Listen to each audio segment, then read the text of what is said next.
भांडूपमधील Mewar hall येथे गुरुपौर्णिमा महोत्सव 2026 निमित्त कृतज्ञता दिन सोहळा मोठ्या उत्साहात आणि भक्तिमय वातावरणात साजरा करण्यात आला। यावेळी विविध भजनाच्या कार्यक्रमांनी उपस्थितांना मंत्रमुग्ध केले। दरम्यान या कार्यक्रमाच्या आयोजकांनीही गुरुपौर्णिमा महोत्सवाचे महत्त्व आणि या सोहळ्याच्या आयोजनामागील उद्देश स्पष्ट केला। नमस्कार। प्रथमतः सर्वांना गुरुपौर्णिमेच्या हार्दिक शुभेच्छा देतोय। गुरुपौर्णिमा हा हिंदू धर्मातील एक पवित्र असा सण आहे, आपल्याला कल्पना आहे।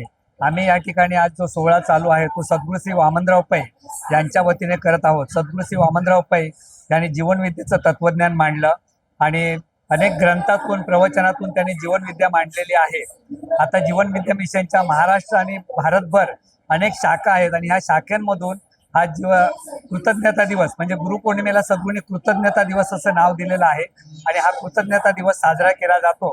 आम्ही या ठिकाणी भांडूप शाखेच्या वतीने आज मेवाड हॉल इथे हा उत्सव साजरा करत आहोत। परंतु गेले 7 दिवस हा महोत्सव भांडूप विभागात चालू आहे। आषाढी एकादशीच्या निमित्ताने आम्ही वारी कीर्तन असा कार्यक्रम केला। त्याच्या मंगळवारी सद्गुरूंच्या मुखातून प्रत्यक्ष श्रवण असे विविध कार्यक्रम करतो आणि हा शेवटचा दिवस आहे तो म्हणजे नामधारकांची दिवाळी असं आपण म्हणतो।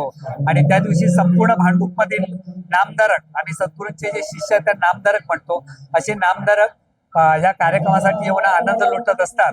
आणि या सोहळ्यामध्ये विविध प्रकारचे कार्यक्रम असतात, म्हणजे त्यामध्ये संगीत, जीवनविद्या, मानस पूजा, गुरुपूजन, प्रबोधन अशा प्रकारचे विविध कार्यक्रम येऊन हा सोहळा अतिशय आनंदात आणि ऐश्वर्यात साजरा होतो।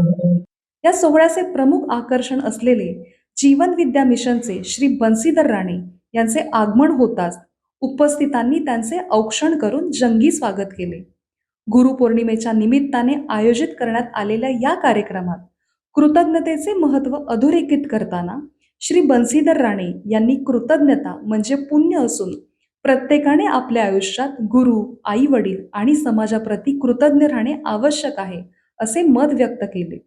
यावेळी त्यांनी शहर मुंबईशी संवाद साधत कृतज्ञता आणि जीवनमूल्याविषयी सविस्तर मार्गदर्शन केले। फार महत्वाची गोष्ट आहे की कृतज्ञता हेच पुण्य। सद्गुरू वामनराव पै असं सांगतात की पुण्य म्हणजे दुसरं काही नसून कृतज्ञता हेच पुण्य आहे। आणि आपल्या जीवनामध्ये जर आपण कृतज्ञता सतत बाळगली तर आपल्या जीवनाची भरभराट होते। आणि आपल्या प्रवचनाचा तोच विषय आहे, कृतज्ञता मनात, भरभराट जीवनात। सर, आज आपल्या प्रवचनात नेमका काय विषय असणार आहे? छोटासा गाभा आम्हाला ऐकायला आवडेल। नाही, गाभा म्हणजे आता मी सांगितल्याप्रमाणे आपण सतत जर कृतज्ञ असू, कारण अनेक लोकांच्या योगदानामुळे आपलं आयुष्य सुखाचं होत असतं, त्याची जाणीव ठेवणं। शेवटी कृतज्ञ म्हणजे काय? केलेलं जाणणारा। आपल्यासाठी लोकांनी, समाजाने जे जे काय केलेलं आहे त्याची जाणीव ठेवणं आणि त्याच्याप्रती कृतज्ञ असणं। आणि नुसतं कृतज्ञ असणं व्यक्त आवश्यक नसून ते व्यक्त पण केलं पाहिजे।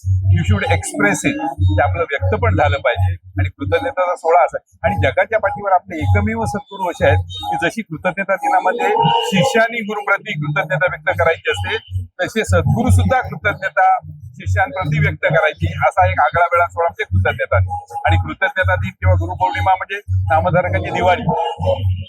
भक्तिमय वातावरण, भजनाचा सुरेल संगम आणि कृतज्ञतेचा संदेश यामुळे भांडूपमधील हा सोहळा विशेष ठरला।